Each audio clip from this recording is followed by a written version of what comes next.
guys, my name is Jesse Tavish from the band Other Lives, and I'm here to talk to you about our 10-year anniversary, Tamer Annelise.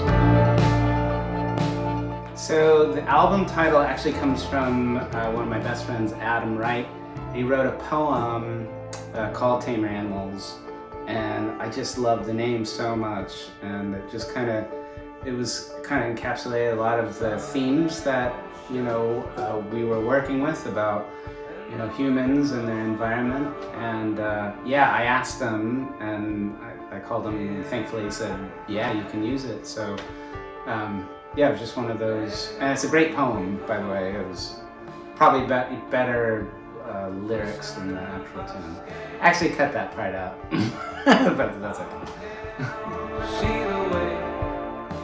Actually, so the meaning and significance of the album cover, if you can tell, I did this on purpose, but we bought this piece of art at a show here in Stillwater, Oklahoma. And I always love the story. This guy, him and his gal, they were in Pennsylvania, and they literally closed their eyes, apparently, this is their story, and put their finger on a map of America, and they ended up in, I think, Perry, Oklahoma, which is about 20 minutes away from here. And they moved there for, I don't know, a year or so, and did this series of work, and they had a show in Stillwater. And we went to the show, and I just fell in love with this piece. I don't know why. It's one of those uncanny kind of feelings where you just feel connected to something. And we bought the artwork that night, and they thankfully let us use it for the record. So we still have it to this day. We're the same. So we recorded Tamer Annelise in Stillwater, in our hometown. Our first record we had recorded in like a real proper studio. And although we felt good about the first record, we really wanted to kind of take the reins in our own space. I've always been really keen on recording without glass, without the big glass window, without the big, Oz behind the facade. And so I wanted everybody to be in the room, hands-on, speakers in the room. We found this really great kind of warehouse space that we rented for cheap. And we kind of set everything up and really made it into our own kind of liking. Kind of the anti, proper studio. And we still kind of record to this day like that, because I feel really cozy in that kind of atmosphere. So it was the first time we really kind of broke free from the traditional ways of proper recording. So I think one of the things that has kind of changed, or artistic influences have developed since Tamer Annelise, in the early days we were really heavily motivated by classical music, and in that particular time we were really into Philip Glass and Steve Reich. I think we broadened our tastes. I don't think I had listened to like a real David Bowie record until I was like 27 or something. Bands like Talking Heads, the Smiths even. It's really shameful stuff to admit, being a musician, but like we were so stuck in I wouldn't say stuck, but just in a certain vibe of listening to music. I think after a certain time we really started getting into other music and other bands, which up until my late 20s it was either the Beatles or Philip Glass, and I was really kind of just stuck on this. So we've just kind of opened up to other music and other acts. Well, I think the main thing our aspirations have changed is, in that 2011 period, we were really hell-bent on doing something completely unknown to us, something that it was almost foreign to us. And I think it has real merit, but once you do something and since then we've kind of gathered a palette of sound and tone and form. You start to ask yourself a different question, and the question is how true can you get to yourself? I'm not saying that but like, what's the closest, and what's the song that's like the most honest? What's the most like kind of primal thing that you have in you? And I think that's the question that has changed more than what is the newest thing, of like what is the most real thing. So I think that's probably the two biggest bits between 2011 and now. Vibration call. Yeah, so the first place we ever played was actually at our studio that we recorded Tamer Animals, because I was saying before, it was a big warehouse.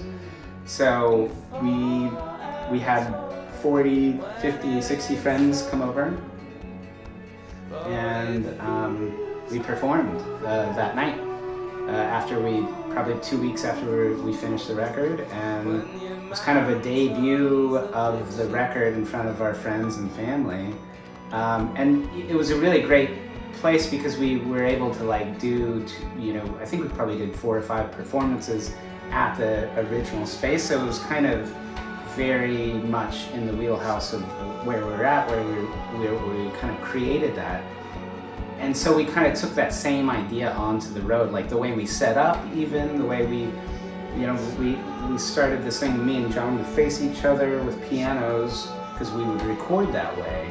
We kind of took that idea of this feels natural, so let's play that way live.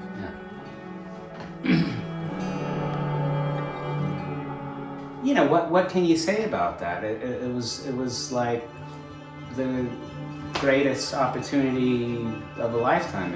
We couldn't imagine, some small Stillwater, band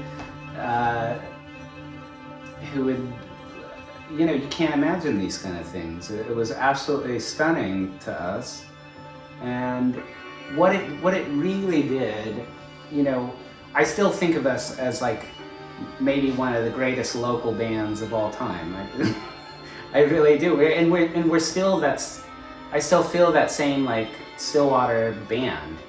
We're still that local band. But what it made us do is perform in a larger way. In that sense, we had to really hone in on each other and listen to what we were doing as a band to translate that to a large audience. You're playing in front of 10,000 people sometimes, and so we really had to get tight as a band. We had to get really good, So, the track listing is always changing a little bit, but as my voice has gotten a little deeper from smoking and drinking, the lower songs in my register have fared better. Unfortunately, for songs like Dark Horse and Landforms, for instance, where my falsetto is diminishing a little bit. Tamer Animals, 412, Dust Bowl are really, they still feel really good in my range. Other tunes, time changes a few things. But yeah, that's how it goes. Yeah, so this is one of the things I'm really excited about, is we're releasing 8 new songs. Some songs we've actually have put out in the past, though, like B-sides.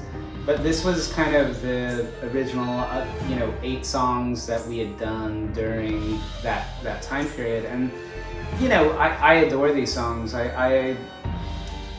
some are in more demo form, but it just kind of shows the type of style we were writing and the kind of mindset we're in, and I think they're good old tunes. Well, I think the thing that it means to us is,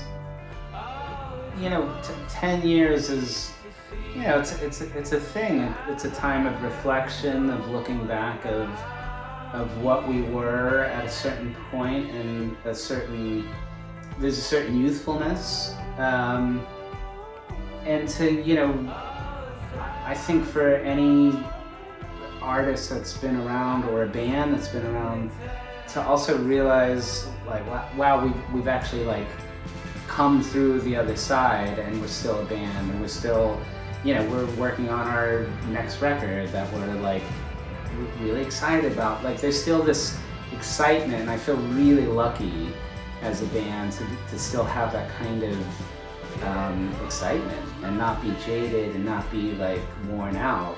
So it's a real, I look back with it with such, like, love, and kind of, and I think it's almost like it was the start of something of our own kind of, self-made journey a little bit, Yeah, it definitely feels like 10 years, but it is strange, like, how, vivid, like, these memories of Tamer animals, are. So it's kind of one and the same, back and forth. So.